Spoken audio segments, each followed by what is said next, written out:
शीर्षक प्लेटफॉर्म 7 पर लड़का। सिटी सेंट्रल मेट्रो स्टेशन पर एक व्यस्त सोमवार की सुबह थी।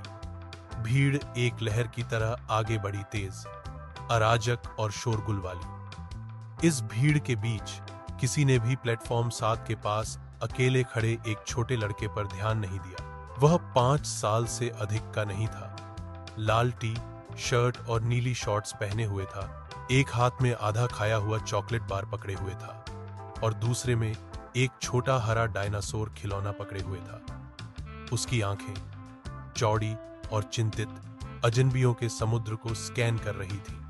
उसका नाम आरव था।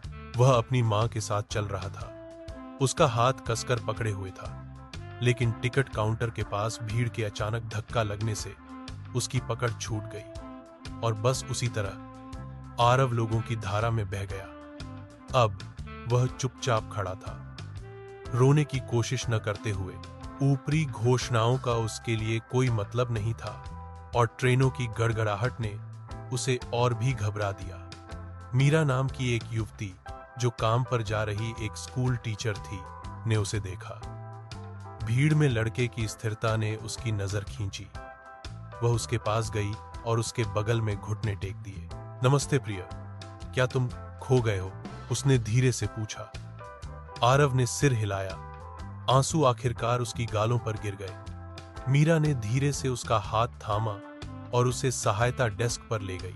मेट्रो कर्मचारियों ने तुरंत कार्रवाई की घोषणाएं की गईं। सीसीटीवी फुटेज की जांच की गई और कुछ ही मिनटों में आरव की मां रोते हुए लाल आंखों से प्लेटफॉर्म पर दौड़ती हुई आई।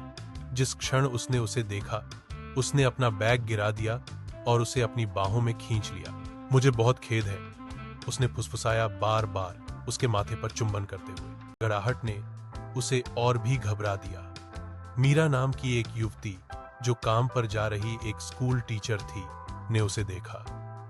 भीड़ में लड़के की स्थिरता ने उसकी नजर खींची। वह उसके पास गई और उसके बगल में घुटने टेक दिए। नमस्ते प्रिय, क्या तुम खो गए हो? उसने धीरे से पूछा। आरव ने सिर हिलाया। आंसू आखिरकार उसकी गालों पर गिर गए। मीरा ने धीरे से उसका हाथ थामा और उसे सहायता डेस्क पर ले गई। मेट्रो कर्मचारियों ने तुरंत कार्रवाई की घोषणाएं की गईं। सीसीटीवी फुटेज की जांच की गई और कुछ ही मिनटों में आरव की मां रोते हुए लाल आंखों से प्लेटफॉर्म पर दौड़ती हुई आई। जिस क्षण उसने उसे देखा, उसने अपना बैग गिरा दिया और उसे अपनी बाहों में खींच लिया। मुझे बहुत खेद है, उसने फुसफुसाया, बार बार उसके माथे पर चुंबन करते हुए।